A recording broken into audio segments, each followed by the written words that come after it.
ഇലക്ഷനൊക്കെ വരികയാണല്ലേ, നിങ്ങൾ ആരെയാണോ ജയിപ്പിക്കാൻ നോക്കുന്നത് ആ നേതാക്കളുടെ മക്കൾ എവിടെയാണ്?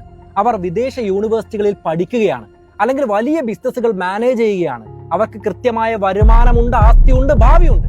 എന്നാൽ അവരുടെ വിജയത്തിന് വേണ്ടി ചുവരുകളിൽ പോസ്റ്റർ ഒട്ടിക്കാനും ചായക്കടകളിൽ തല്ലുകൂടാനും കക്ഷി രാഷ്ട്രീയത്തിന്റെ പേരിൽ തെരുവിൽ സിന്ദാബാദ് വിളിക്കാനും നടക്കുന്ന അണികളുടെ അവസ്ഥ എന്താണ്? പ്രായം കടന്നു പോകുമ്പോൾ കയ്യിൽ ഒരു സ്കില്ലോ ബാങ്ക് ബാലൻസോ ഇല്ലാതെ പലരും ഒറ്റപ്പെട്ടു പോവുകയാണ് ചെയ്യുന്നത്. ജനാധിപത്യ രാഷ്ട്രത്തിൽ നമ്മുടെ അടിമുടി രാഷ്ട്രീയം നിയന്ത്രിക്കുന്ന സമയത്ത് നമുക്ക് രാഷ്ട്രീയം വേണം, എന്നാൽ അത് കക്ഷി രാഷ്ട്രീയമാവണമെന്നില്ല. അത് അരാഷ്ട്രീയവാദവുമല്ല. ഞാൻ ഈ പറയുന്നത് പലർക്കും ദഹിക്കുന്ന ഒരു കാര്യമല്ല.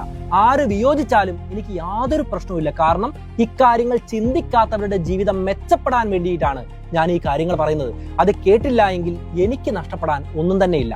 ജനങ്ങളെ സ്നേഹിക്കുന്നു എന്ന് പറയുന്നവർ ആദ്യം ചെയ്യേണ്ടത് സ്വന്തം സാമ്പത്തിക നിലവാരം ഉയർത്തുക എന്ന കാര്യമാണ്. കയ്യിൽ വേണ്ടത്ര വരുമാനമില്ലാത്തവൻ നാട് നന്നാക്കാൻ ഇറങ്ങുന്നത് തന്നെ ഒരു ലോജിക് ഇല്ലാത്ത തമാശയാണ്. ഇന്ത്യയിലെ ആകെ സമ്പത്തില്ലേ, അതിന്റെ 40% കൈവശം വെച്ചിരിക്കുന്നത് വെറും 1% വരുന്ന അതിസമ്പന്നരാണ്. ബാക്കി വരുന്ന 99%-ൽപ്പെട്ടവർ തെരുവിൽ തല്ലുകൂടുന്ന സമയത്ത് താഴെയുള്ള 50% സാധാരണക്കാർക്ക് പങ്കിട്ടെടുക്കാനുള്ളത് ആകെ സമ്പത്തിന്റെ വെറും 3% മാത്രമാണ്.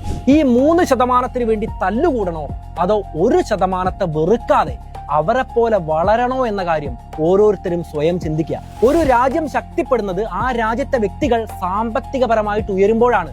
പുതിയ സ്കില്ലുകൾ പഠിക്കുക, വരുമാനം വർദ്ധിപ്പിക്കുക, മിനിമം ഇൻകം ടാക്സ് കൊടുക്കാനുള്ള നിലവാരത്തിലേക്ക് എങ്കിലും ഉയരുക.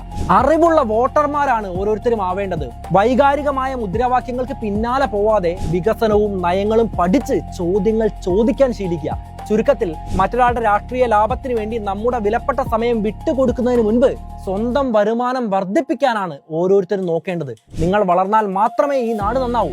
സാമ്പത്തികപരമായി പരാജയപ്പെട്ട ഒരു വ്യക്തിക്ക് ഒരിക്കലും ഒരു രാജ്യത്തെ വിജയിപ്പിക്കാൻ കഴിയില്ല. ആദ്യം നിങ്ങളെ കെട്ടിപ്പടുക്കുക. രാജ്യവും രാഷ്ട്രീയവും ആദർശവും താനെ വളർന്നോളൂ.